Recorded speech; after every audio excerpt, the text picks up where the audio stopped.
અંકલેશ્વરના કાપોદ્રા પાટિયા નજીક આવેલા સંસ્કાર બંગલોઝમાં રહેતા દંપતી સાથે ઇન્વેસ્ટમેન્ટ અને લોન આપવાની લાલચ આપી ₹19 લાખની છેતરપિંડી કરવામાં આવી હોવાનું સામે આવતા પોલીસે પતિની આગળ ધરપકડ કર્યા બાદ પત્નીની પણ ધરપકડ કરી છે। અંકલેશ્વરના કાપોદ્રા પાટિયા પાસે સંસ્કાર બંગલોઝમાં રહેતા સુશીલાબેન ઉર્ફે આરતીબેન શુક્લા અંકલેશ્વર જીઆઈડીસી સ્થિત વિધિ ટ્રાન્સપોર્ટમાં એકાઉન્ટ વિભાગમાં નોકરી કરે છે।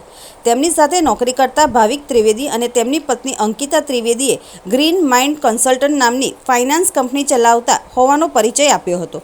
આરોપી દંપતીએ વિવિધ બેંકોમાંથી સરળતાથી મોટી રકમની લોન અપાવી આપવાની ખાતરી આપી હતી। સાથે જ લોનની રકમમાંથી 40% લાભાર્થીને આપી બાકીના 60% ભારત સરકારની વિવિધ રોકાણ યોજનાઓમાં રોકાણ કરી નાણાં ડબલ કરી આપવાની તેમજ મળતા નફામાંથી બેંકના હપ્તા પણ પોતે જ ભરવાની લાલચ આપી હતી।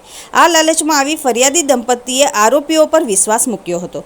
જો કે બાદમાં ઇન્વેસ્ટમેન્ટના નામે 19 લાખ મેળવી લીધા બાદ પતિ પત્નીએ વાયદા મુજબ કોઈ લાભ આપ્યો ન હતો। છેતરાયા હોવાની જાણ થતાં ફરિયાદીએ અંકલેશ્વર જીઆઈડીસી પોલીસ મથકે ફરિયાદ નોંધાવી હતી। પોલીસે ફરિયાદના આધારે ગુનો નોંધી અગાઉ આરોપી દંપતી પૈકી ભાવિક ત્રિવેદીની ધરપકડ કરી હતી, જ્યારે તેની પત્ની અંકિતા ત્રિવેદીની પણ ધરપકડ કરી વધુ તપાસ હાથ ધરવામાં આવી છે।